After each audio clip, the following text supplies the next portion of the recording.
हिंदू पक्ष का दावा ये था कि ये वाग देवी मंदिर है। हिंदू पक्ष का दावा ये था कि उन्हें हर रोज यहाँ पूजा करने की इजाजत दी जाए, लेकिन अभी तक प्रावधान ये था, मंगलवार को हिंदू पक्ष को पूजा करने की इजाजत थी और शुक्रवार को मुस्लिम पक्ष को नमाज अता करने की यहाँ पर इजाजत थी। हिंदू पक्ष इसे लेकर कोर्ट में गया और कोर्ट से पूरा का पूरा जो मसला है वो सुलझा लिया गया है और फैसला हिंदू पक्ष के समर्थन में आया है।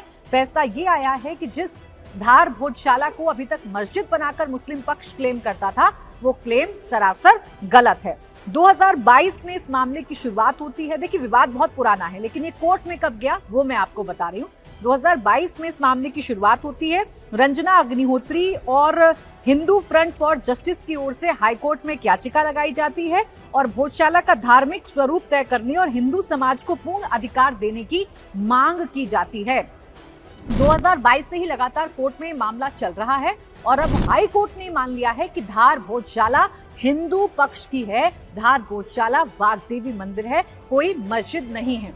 देखिए, इसका इतिहास क्या है धार भोजशाला का, वो मैं आपको बताती हूँ कि आखिर इस विवाद की शुरुआत कैसे हुई और ये भोजशाला का निर्माण कब हुआ और इस भोजशाला को मस्जिद का स्वरूप देने की कोशिश क्यों की या मुस्लिम पक्ष इस पर दावा क्यों कर रहा था। देखिए, 11वीं शताब्दी में राजा भोज ने संस्कृत शिक्षा का विद्या केंद्र बनाया था, जो ये धार में भोजशाला है।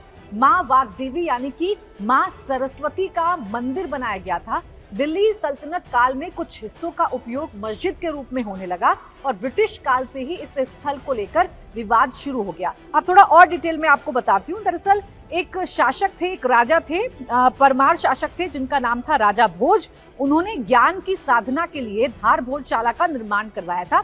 माँ सरस्वती की पूजा के लिए धार भोजशाला का निर्माण कराया था और किसकी तर्ज पर कराया गया था? नालंदा तक्षशिला की तरह ही एक विशाल आवासीय संस्कृत विश्वविद्यालय की स्थापना धार में की गई थी। मालवा रीजन का एरिया है जहां पर धार में इस भोजशाला का निर्माण करवाया गया था। सैकड़ों अलंकृत लाल स्तंभों पर आधारित सभा भवन के शिखर पर देवी देवताओं की मूर्तियां शोभायमान थी। ये पूरी तरीके से हिंदू पक्ष की जमीन थी, हिंदू पक्ष की भोजशाला थी।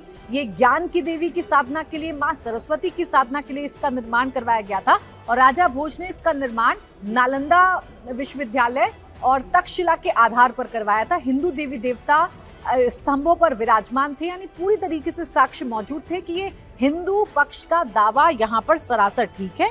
इस भवन में माघ, बाण भट्ट, कालिदास, भवभूति, भास्कर भट्ट, धनपाल और इसके जैसे जैसे प्रकांड विद्वान अध्ययन व अध्यापन किया करते थे, यानी कि जो बड़े बड़े शिक्षाविद हैं या जो बड़े बड़े हस्तियां हैं वो यहाँ पर अध्ययन किया करते थे।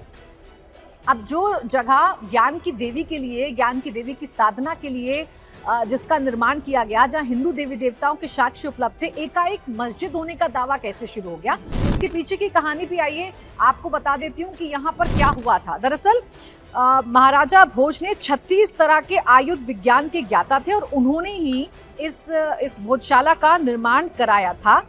उनका कार्यकाल यानी कि राजा भोज का जो कार्यकाल है वो 1065 तक रहा। उन्होंने अनेक मंदिर, घाटों, तालाबों और विद्यालयों का निर्माण करवाया भोजशाला की ही तरह। लेकिन फिर जब मुगलों का शासन आया, उसके बाद आपने देखा बहुत सारी ऐसी जगहें हैं देश में जहां मुगलों ने या आक्रांताओं ने आक्रमण करके हिंदू संस्कृति को, हिंदू देवी देवताओं की मान्यताओं को खत्म करने की कोशिश की।